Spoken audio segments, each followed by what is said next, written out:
जय भारती। नमस्कार। आज हम लोग 11वें अध्याय के भागवत गीता में उसके 26वें 27वें श्लोक के विषय में मनन करेंगे। इसके पहले थोड़ा बताना आवश्यक होगा कि जब विराट रूप भगवान ने अर्जुन को दिखलाया तो फिर उसमें देखा गया कि भीष्म कर्ण जैसे लोग जो हैं और बहुत साधु लोग भगवान के मुख में जा रहे हैं और भगवान के जो विकराल दांत हैं उसमें कई योद्धा फंस रहे हैं। तो उसी के विषय में ये 26वां और 27वां श्लोक जो है उसी के विषय में कह रहा है। और जीवन के को यह समझने के लिए कितना आवश्यक है वह भी इस बात से समझ में आएगा। सबसे पहले श्लोक देखते हैं। अमि च त्वां धृतराष्ट्रपुत्रा सर्वे सह एव अवनीपाल संघे भीष्म द्रोण सूतपुत्र तथासौ सहस्मिदीयपि योधमुखे वक्त्राणि ते त्वर्माणा विशन्ति दृष्टकरालानि भयानकानि केचित् विलग्नदशनातरेषु सन्दृश्यन्ते चूर्णिते उत्तममाङ्गे। तो यहाँ भगवान कह रहे हैं, इसको श्लोक के कविता के रूप में इन्हीं दोनों श्लोकों को देखते हैं। कर रहे धृतराष्ट्र पुत्र आपके विकराल मुख में अंतर्गमन, तो अंदर जा रहे हैं, उन अधर्मी सहित कर रहे प्रवेश शल्य आदि वीर राजागण, शल्य भी और अनेक राजागण भी अंदर मुंह के अंदर जा रहे हैं। धर्मशील पितामह भीष्म व ज्ञानशील द्रोण भी आपके मुख में, शूरवीर कर्ण के साथ हमारे पक्ष के सधर्मी योद्धागण, तो कर्ण और सबके साथ हमारे पक्ष के जो योद्धागण हैं, मतलब पांडव पक्ष के, वो भी जा रहे हैं। तो भयभीत त्वरित आपके मुख का मृत्यु भोजन ग्रास बन रहे हैं, आपके भयानक दांतों का प्रतीक्षण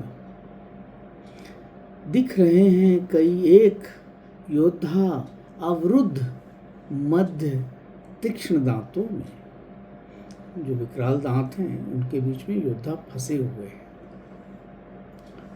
संहार दृश्य में उनके गर्वित मस्तक का बन रहा है चूर्ण, मतलब जो उनका सर है जिसमें कभी मुकुट होता था वो चूर्ण हो रहा है।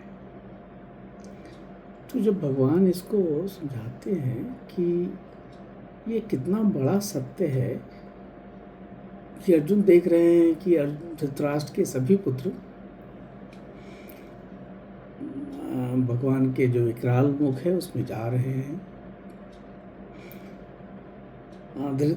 भीष्म जैसे पितामह भी जा रहे हैं, द्रोण जैसे गुरु भी जा रहे हैं, कर्ण भी जा रहे हैं और साथ में उनके अपने पक्ष के लोग भी जा रहे हैं। सब तेजी से जा रहे हैं। और जब भगवान के मुख में प्रवेश कर रहे हैं तो यह दृश्य तो केवल युद्ध का नहीं है, यह तो समय का है कि भगवान के मुख में भयानक दांत हैं, ऐसे दांत जो किसी को नहीं छोड़ते। कुछ योद्धा तो मतलब उन दांतों के बीच में फंस के रह जाते हैं और उनका जो मस्तिष्क है, उनका जो गर्व था, घमंड था, उसका चूर्ण हो रहा है। देखिए, हर बलवान राजा, हर अहंकारी की मृत्यु होती है, साधारण लोगों की भी होती है, और मस्तिष्क का जो चूर्ण है, जो घमंड है, वह तो अहंकारी का होता ही होता है। तो यह दर्शाता है कि मृत्यु मात्र आपके इस भौतिक शरीर का अंत नहीं है। मृत्यु एक प्रक्रिया है, एक प्रोसेस है। जिसमें आपका अहंकार, आपकी शक्ति, आपका प्रतिष्ठा सब समाप्त हो जाता है। तो अब अर्जुन को ये जो बहुत बड़ा सत्य है, उससे साक्षात्कार हो जाता है कि उसको समझ में आ जा रहा है कि मैं तो कुछ कर ही नहीं रहा हूँ, जो कुछ हो रहा है वो तो पहले से ही निश्चित और निर्धारित है।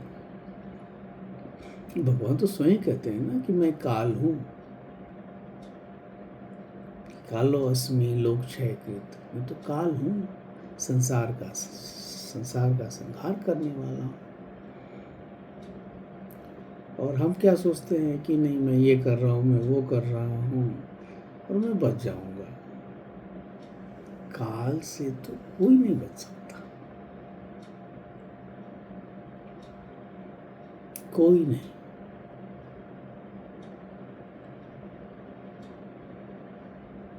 ये समय है, उससे कोई नहीं।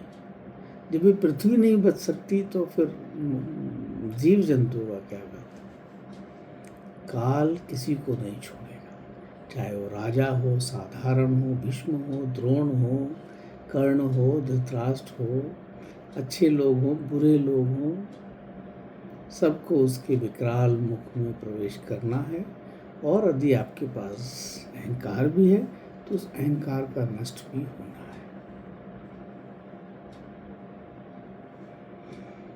तो जो मैं वाली बात थी कि मैं सबसे महान हूँ या सबसे बलवान हूँ, वो मैं का तो चूरन निकलता है ईश्वर के विकराल दांतों में।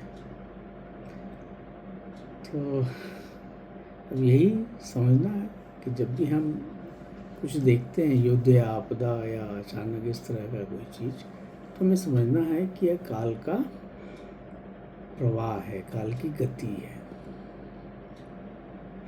और तब आपको ये समझ में आता है कि अहंकार ना करें और अपना कर्तव्य निभाते चलें।